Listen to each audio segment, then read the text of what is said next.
오늘도 수도권의 미세먼지는 나쁨이었습니다. 미세먼지 원인, 국내에도 있지만 중국 요인이 분명 있죠.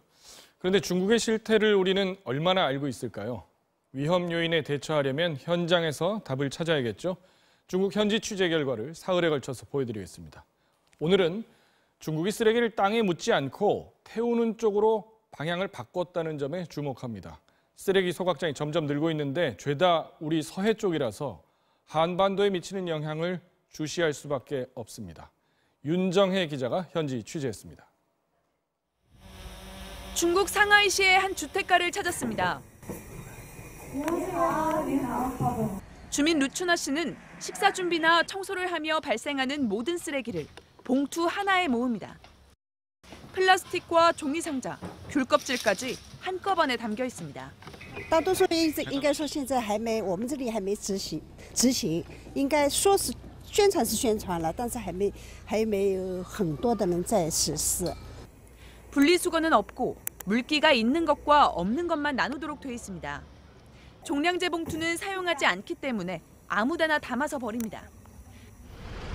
한 쓰레기 수거 차량의 양해를 구해 함께 타고 가봤습니다. 咱这是几吨的垃圾车啊？6吨的。6吨的，一天跑几趟8趟到10趟。 상하이 시내에서 15km 정도 떨어진 소각장으로 향합니다. 중국에서도 손꼽히는 규모로 하루에 1,500톤의 쓰레기를 소각할 수 있는 곳입니다. 소각장 안에서도 쓰레기 분류는 없었습니다. 쏟아지는 쓰레기 속엔 비닐부터 음식물까지 잔뜩 섞여 있고 한꺼번에 소각로 안으로 들어갑니다.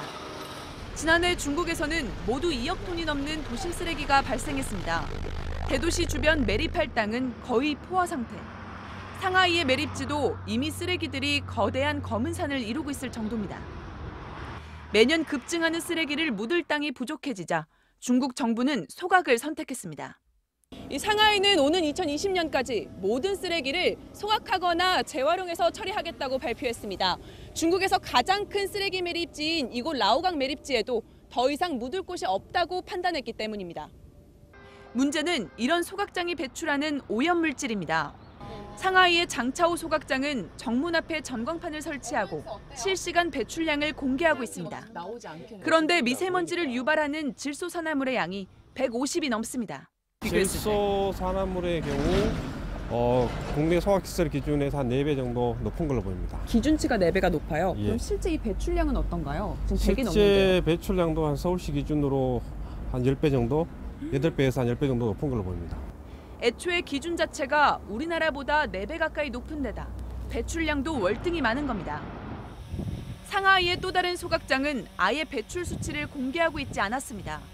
중국의 환경단체에 따르면 소각장 3곳 중 1곳만 배출 수치를 공개하고 있고 그중 20%는 정부의 기준을 충족하지 못한다고 발표한 바 있습니다. 때문에 소각장 근처 주민들은 장애아 출산 등을 이유로 정부 상대 소송과 격한 시위를 계속하고 있습니다. 이 같은 논란의 소각장은 지난 2016년 기준 249개인데 매년 증가하고 있습니다. 특히 지역별 분포를 알아보니 대부분 우리나라와 가까운 산둥성과 장쑤성 등 동부 연안에 몰려 있습니다. 대도시나 산업단지가 동부에 많기 때문입니다. 그렇게 되면 우리나라가 받는 영향도 좀 더 커지겠어요. 그렇죠. 이런 질소산화물들이 초미세먼지를 만드는 전구물질이기 때문에 아마도 이러한 소각장 증설로 인해서 여러 가지 초미세먼지 전구물질들이 많이 배출될 것으로 봅니다. 중국은 오는 2020년까지 소각장 증설과 신설을 통해 하루 소각량을 2배 이상 늘릴 예정입니다. 급증하는 중국 소각장과 소각장 주변 미세먼지 실태를 면밀히 모니터링해야 우리의 요구와 대처도 정확해질 것이라고 전문가들은 지적합니다. MBC 뉴스 윤정혜입니다.